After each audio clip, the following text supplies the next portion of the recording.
So we've just covered a whole lot of ornamental grasses. Another grass that's very important in our lives, and certainly in mine, is this underfoot, our beautiful lawns. And spring is the perfect time to get things going. So what do we need? Because often it's very overwhelming when we walk into a garden center and there are all these different things and you're like, I just want it green. Okay, so we're going to take you through it. Be calm and stick with me. So first of all, what we need to do is give it a good bang to wake it up from the winter. There are various products out there, something like Turf Grow, which is an organic based, it's got seaweed in it, really cool. Use it, follow the instructions, folks, whatever you do, please. It's little and it's pelletized. You probably want to get hold of one of these guys, which is a fertilizer distributor. Basically, pop the fertilizer in here, you've got your settings, and in that way, you're going to make sure that you are distributing your fertilizer evenly across your lawn. There is nothing worse than putting your fertilizer down and 2 weeks later, you walk out into the garden and you've got these beautiful crop circles. It's because you ran out and you were just throwing it around liberally.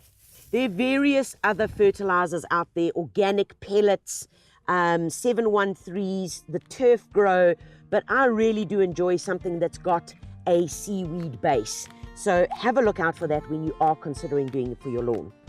Another option, and this is really for the gardener who hasn't got much time and really wants to do it nice and quickly, is this over here. It's ready to use. All you do is you take your hose pipe, you click it in, you move this little safety, little green guy here, turn it on, and as you're watering, so it mixes the seaweed fertilizer with the water at the right proportion, and you just simply spray it onto your lawn. Nice and quick. I would personally use a combination of a granular fertilizer and a liquid fertilizer to make sure that your lawn is going to get everything that it needs. It really is important that you follow your instructions carefully and at least 4 to 6 weeks apart. You don't want to over-fertilize. Now that you've got the fertilizing right, you might still have ended up with some patches that just haven't been able to close up properly in the lawn. Very annoying. How do we get rid of it? Pretty simple. Go along to your local garden centre. You're going to find lots of boxes of different seed. Now, it's pretty self-explanatory. If you've got a shady area, look for the shady mix. This in particular is a really good one, Bermuda. And the reason why I like it is because it's incredibly drought tolerant. It's a lovely fine lawn, beautiful underfoot. You can roll around it. Dogs love playing on it, and this works incredibly well. A box like this is going to cover about 40 square meters. But please read the instructions carefully. And I just want to show you here, because most of us botch this up. You just pop that in there. Okay, you can put these guys down just to protect it. And then, so that's how you go sowing your lawn seed.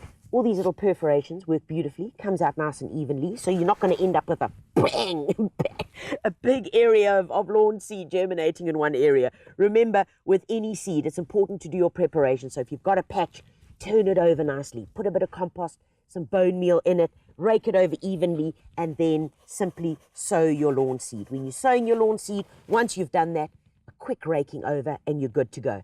This over here is going to germinate within 12 days, 12 to 14 days, just depending on the temperatures. And it's all about water in its initial germinating stages. So there really is something for everybody, whether we've got a shaded lawn, whether we've got a nice sunny lawn that we want to make sure that we're covering it. It's all about fertilizing, using the right product. Okay, now, my most important thing, my bugbear, is all about edges. A really important part about lawns is your edging, and you either get it right or you don't. There's no in between.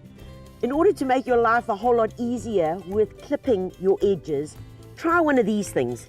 This works with a lithium-ion battery, lasts long, in other words. All you do is you just pop the battery in the back there, and watch how cool it is to do the edges. And simply hook it up and go.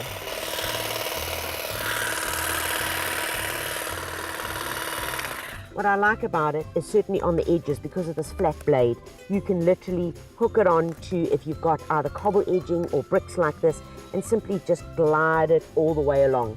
Also great for doing topiaries and any fine, important work within the garden. And this really does make life a whole lot easier.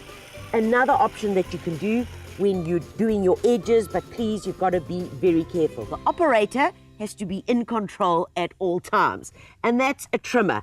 And they've got this new system with the cord, so it's called a tap and go.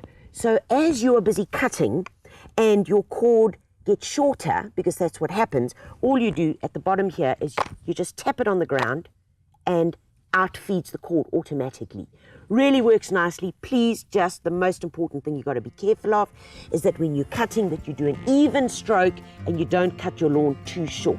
If you cut it too short, it's going to end up brown and not look cool at all. For larger areas in the garden where you've got bigger areas of lawn where it might be difficult to get the lawnmower in, well, the trimmers are a perfect option for that.